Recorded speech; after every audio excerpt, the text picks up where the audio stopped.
भगवान गौतम बुद्ध द्वारा स्थापित बौद्ध धर्म ने सदा ही मानवों को हिंसा से अहिंसा का मार्ग दिखाया है और आज फिर इसी धर्म के एक भिक्षु ने भारत के सबसे प्राचीनतम क्षत्रिय राजपूतों में से एक लोधी क्षत्रिय राजपूत राजवंश के इतिहास को न केवल बताया है अपितु इस कुल के लोगों से गुहार लगाई है कि वो अपने स्वर्णिम इतिहास को न केवल जाने अपितु पहले की ही भांति भारतवर्ष की डोर को अपने हाथों में लेकर इसे एक नई ऊंचाइयों तक लेके जावे। सम्मानित मुल्क के मालिकों, मैं बौद्ध भिक्षु सुमित रतन आज मैं एक और गौरवशाली राजवंश की गौरव गाथा को लेकर आपके बीच में आया हूँ और उस राजवंश का नाम है लोधी राजपूत राजवंश, जिसे पूरे भारत में कहीं किसान कहा जाता है, कहीं एलार कहा जाता है, कहीं अन्य अन्य नामों से जाना जाता है।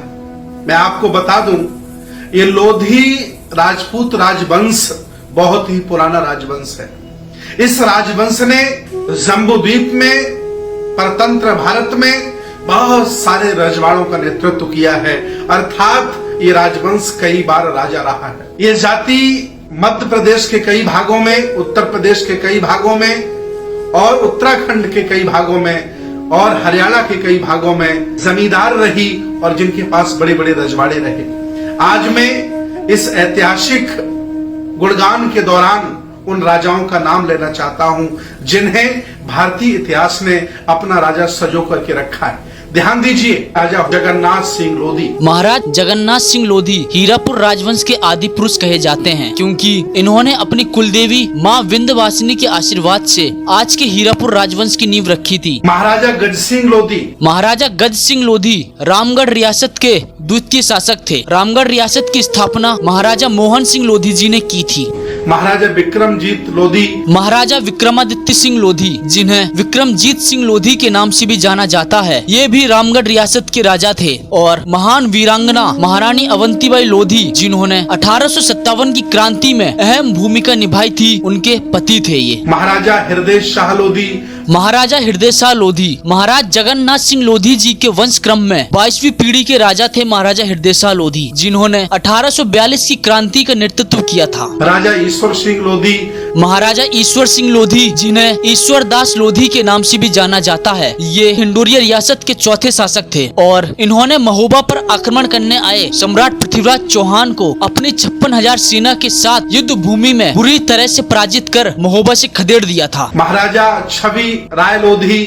महाराजा छबीला राय लोधी, जिन्होंने सैयद बंधु, जो मुगल साम्राज्य के शक्तिशाली सेना नायक थे, उन्हें हराकर तथा उन दोनों में से एक भाई को मारकर फतेहगढ़ रियासत की नींव रखी थी। राजपूत रेजिमेंट, जिसका कार्यालय फतेहगढ़ में है, उसकी स्थापना भी महाराजा छबीला राय सिंह लोधी जी के शासन काल में ही हुई थी। उन्होंने ही इस रेजिमेंट को स्थापित करने के लिए फतेहगढ़ में जमीन दी थी अंग्रेजों को। अंग्रेजों ने लोधी राजपूतों की वीरता और रण कौशल को देखते हुए ही उनके लिए राजपूत रेजिमेंट बनाई थी। राजा ब्रह्म स्वरूप जी। महाराजा ब्रह्म स्वरूप लोधी, जो उज्जैन के राजा थे और उन्होंने अपने राज्य की सीमाओं को उत्तर में हिमालय और पश्चिम में सिंध तक फैला दिया था। इसी जीत के उपलक्ष्य में उन्होंने भारतवर्ष में लोधी संवत चलवाया था। ये तमाम वो लोग हैं जो इस देश भारत में अलग अलग भागों के बड़े बड़े जमींदार लोधी राजपूत परिवार के राजा रहे। ये जाति, ये राजवंश हमेशा अंधविश्वास पाखंड से मुक्त रहा। ये लोग हमेशा श्रमण परंपरा के लोग रहे। ये लोग कभी भी हिंसक नहीं रहे। इसलिए आज भी लोधी राजपूत परिवार में मांसाहार निषेध है। ये लोग पहले भी शाकाहारी थे, लगभग आज भी ज्यादातर शाकाहारी पाए जाते हैं। जैसा कि इतिहास बताता है कि ये लोग पहले राजा रजवाड़ों में हुआ करते थे, आजकल ये जानवर पालने में, खेती किसानी करने में ज्यादा रुचि दिखा रहे हैं। अर्थात वर्तमान में स्थापित लोगों ने उन्हें इस हाशिए पर धकेल दिया होगा, ऐसा कहा जा सकता है। इतना ही नहीं, इस राजवंश में महारानी अवंतीबाई लोधी पैदा हुई। कहा जाता है कि इन्होंने अंग्रेजों के साथ बहुत गजब का युद्ध लड़ा। जब इनके रजवाड़े के लगभग सभी लोग युद्ध में मारे गए तो रानी ने स्वयं तलवार उठा लेती हैं और अंग्रेजों के साथ लड़ती हैं।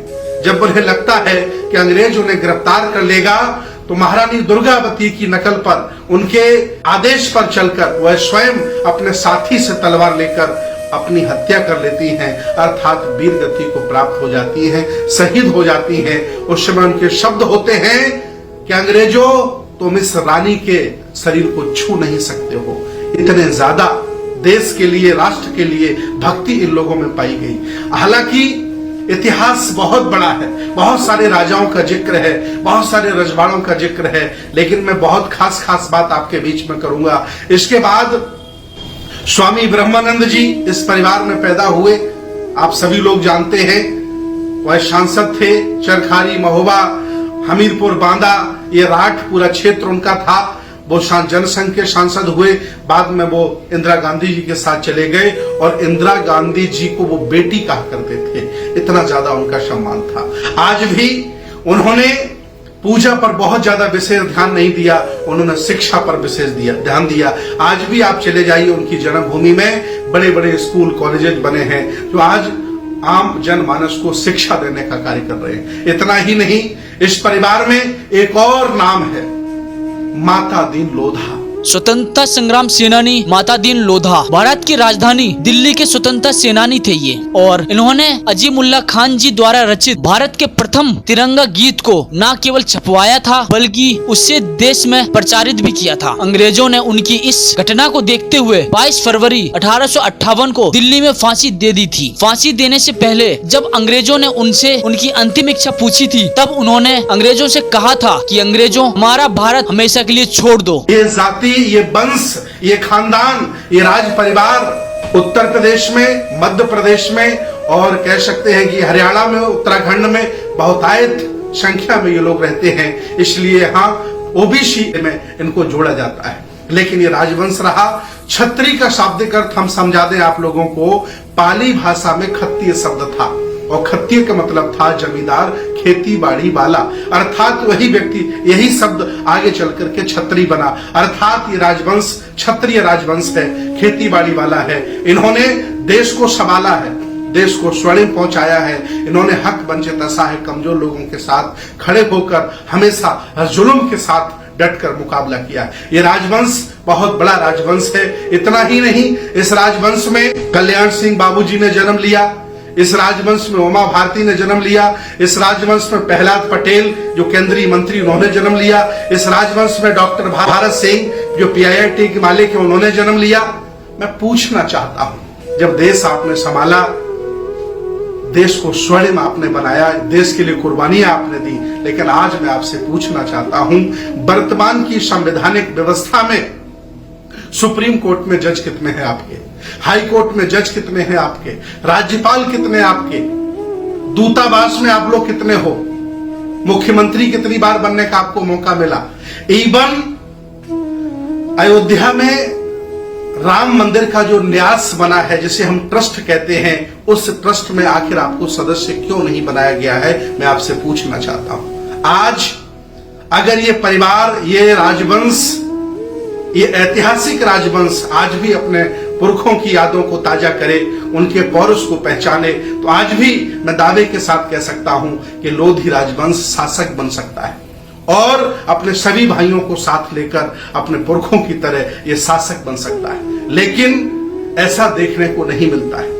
लेकिन फिर भी ये लोग ईमानदार हैं, भले हैं, अच्छे हैं, बहादुर हैं। ये जहां हैं वह ईमानदारी से लगे हैं। अगर ये खेती भी करते हैं तो ईमानदारी से खेती करते हैं, और जहां है ईमानदारी इनका आभूषण है, ईमानदारी इनकी पोशाक है। इनकी गिनती पूरे भारत में भले लोगों में की जाती है। हालांकि ये पुराने शासक थे, लेकिन मैं अपील करता हूं, ये बुद्ध का भारत, ये श्रमण भारत आज आपको पुकार रहा है। आओ एक बार फिर जागरूक होकर, इकट्ठा होकर, मैं आपको देश का शासक के रूप में देखना चाहता हूं, मैं आपको देश के मुख्यमंत्री के रूप में देखना चाहता हूं, मैं आपको बड़े बड़े पदों पर सुप्रीम कोर्ट में एज ए जज देखना चाहता हूं। मेरी इच्छा है आप लोग आए, जागरूक हों और जागरूक होकर सबको साथ लेकर भारत की पुनः कमाल संभालें जैसे अपने पुरखों ने संभाली है। बहुत बहुत धन्यवाद। तो दोस्तों, जैसा कि आपने बौद्ध भिक्षु सुमित रतन जी का वीडियो देखा, उन्होंने लोधी राजपूतों के इतिहास से जुड़ी प्रमुख घटनाओं और राजाओं का जिक्र किया है, जिसके लिए उनका मैं बहुत बहुत साधुवाद करता हूँ। बौद्ध भिक्षु सुमित रतन जी का ये वीडियो उन नवनिर्मित भीमटों के चेहरे पर एक जोरदार चाटा है जो लोधी राजपूतों के इतिहास को खराब कर उन्हें कमजोर, अशिक्षित और पिछड़ा बताने की चेष्टा करते हैं, ताकि वो उन्हें बहुजन समाज में शामिल कर अपना वोट बैंक बढ़ा सकें। सुमित रतन जी का बहुत बहुत धन्यवाद जो उन्होंने लोधी राजपूतों को उनका इतिहास याद दिलाया ताकि वो पहले की ही भांति फिर से इस देश की कमान अपने हाथ में संभाल कर इस देश के शासक बन सकें। धन्यवाद।